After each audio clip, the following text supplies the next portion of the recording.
Well, welcome back to Liberty Tobacco. This is our second video. The first video, if you bothered to watch it, was the video, sort of a generic introduction of the shop, Liberty Tobacco.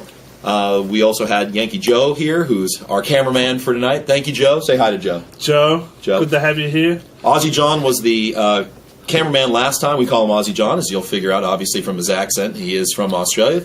John, why don't you do a little brief introduction about who you are? Yeah, John, Aussie Jon, that's what they call me. I still don't hear the accent, but it's still there. That's what they say. Yeah, well, my favourite place is in the world, Liberty Tobacco. And we don't have anything like this in Australia. We did have some cigar stores, but unfortunately they did get closed down. But love Liberty Tobacco, been coming here for quite a few years now, and my colleague Ben, we're very good friends, and we smoke a lot. We talk cigars a lot, and we share a lot of similar tastes and ideas about the cigars that we like. And tonight we're going to be surprising ourselves and you about what our favourite cigars in the store, which we have in stock right now. Yeah. So what have you got there, Ben? You've got 5 cigars. I've got 5 cigars. What John and I did was we went around the store independently of each other and picked out 5 cigars. I'm not going to say that they're my 5 favorite of all time, or John's necessarily the favorite of all time. It was just 5 that kind of came to my mind, and I didn't want to do a lot of thought process on what the this is my absolute favorite cigar of all time. It's sort of just what came to our mind. And my thought on it was I kind of like to have a cigar. I kind of picked what were a mild, medium, and full-bodied cigar. So, of course, within each one of those ranges, beyond the ones that I picked, I have quite a few beside those, but these are the ones that came to mind. So I guess we're ready to kind of go. Pull them out. So I think what we'll do is we actually don't know what we have in each other's bags. Yes. And one of the things that we're going to tell you is we're not going to burden you with, it's got this type of wrapper and it's this type of blend from this country. So I'm going to pull out what I'm going to smoke here. I think I know what I'm going to smoke. So I'm going to pull out this first.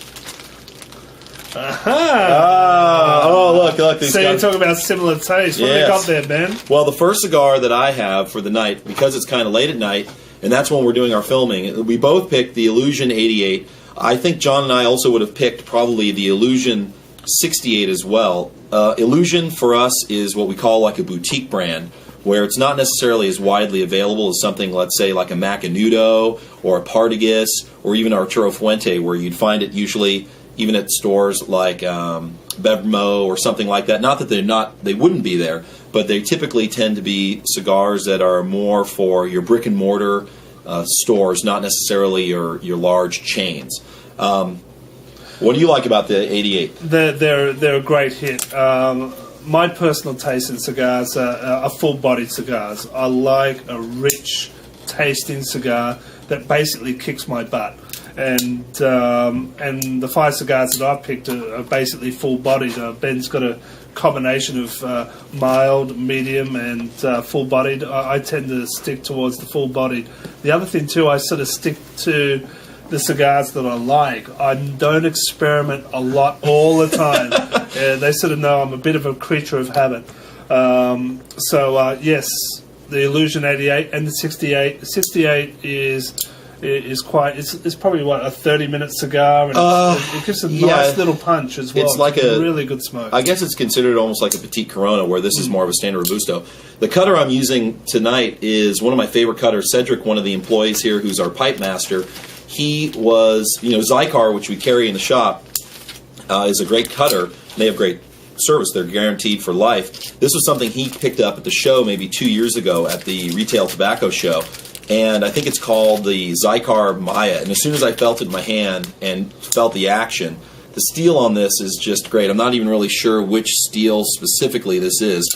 For those of you watching on the other channel, of course, got my Spyderco 2 for the knife people out there too. Got to have that. But this cutter, it's one of those things where once you use it, there really is a difference between a good quality cutter and a mediocre one, especially if you're trying to cut off only the cap of the cigar and not kind of mangle it. That's one of the things, especially with a cigar like this, like a Bellicoso Torpedo, where John's seen it, and I'm sure Joe has too, where guys end up cutting so much of the cigar off it ends up being like a Robusto instead of a Torpedo. John, why don't you cut yours? I'm going to light it.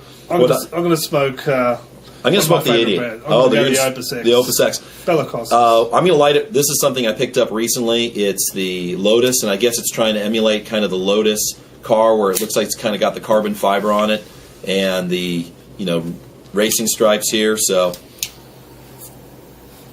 the cigars I've basically picked is the Arturo Fuente Añejo, which comes out once a year. Full-bodied, one of my favourite smokes. This particular size I don't usually smoke. I usually like the Shark, which is a box-pressed torpedo. That's one of my favourite smokes. As I said, the 88 Special is my other choice. The Opus X Bellicosus, nice small cigar, plenty of punch.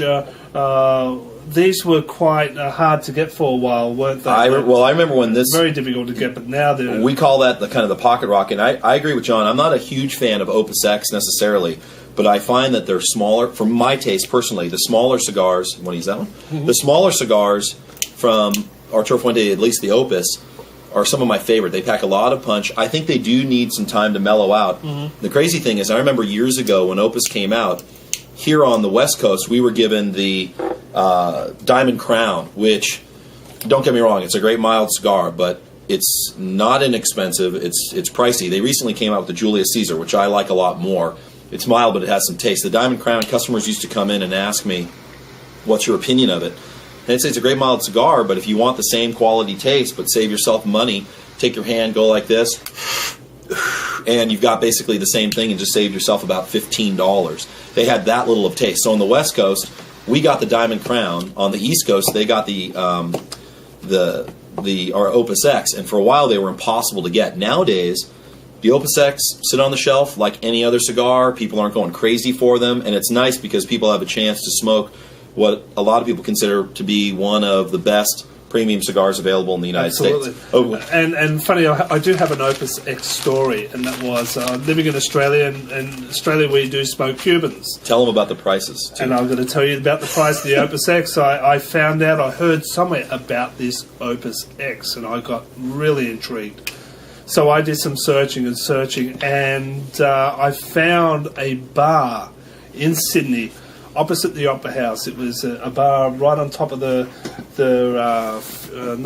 cruise liner terminal, and I went up there one night and they had this humidor full of Opus X, and I think it was at the time when, maybe in the late 90s, where they were just an enigma around them. A mystery of an enigma wrapped in a puzzle. Which costs a lot of money. Yeah. So, what were they going for? Do you remember? Between 150 and 170 Australian dollars at that time. And I looked at that, my knees buckled, and I did not buy one. I said, yes, I would love to smoke one. So eventually, when I had the opportunity to smoke them here, I saw the Opus X, my eyes lit up and smoked one, and I've been a bit of a fan ever since. I just like the full body taste, and it's one of those cigars where you need to eat first, and if you smoke it pretty hard, you can get dizzy. It's very full bodied. I've had that experience myself, and I'll tell you, it's one of those things where someone told me recently that if you do find yourself feeling kind of a little woozy, where you're kind of turning green, that you should eat something with sugar in it. I don't know how true that is. I try to avoid it now. I tell customers when they come in the morning and I see some of these guys grab some powerhouses like the Triple Maduro Camacho or something, and they haven't eaten anything. I guess if you smoke often enough, green. Yeah, if you've smoked often enough, like drinking alcohol or something, you build up somewhat of a tolerance. You can do it, but it can put you on your ass. I mean, I've seen even some of our regular customers.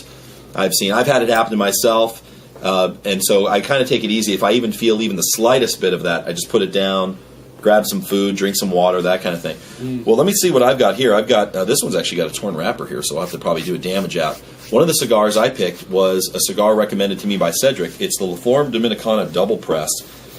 And La Flor Dominicana, we have a whole bunch of different facings, and they're kind of known, they are known now at least, for their really kind of full-bodied line. The ironic thing is, originally, this cigar was a company that was kind of known for its super mild end of the spectrum. Then they completely reinvented themselves and came out with a full-bodied line. This is like a dead-set medium, but it's a great cigar. It's a box press, and it's a really nice dead-center medium. Is it a TAA? No, it's not. It's actually not a TAA special, although I do have one.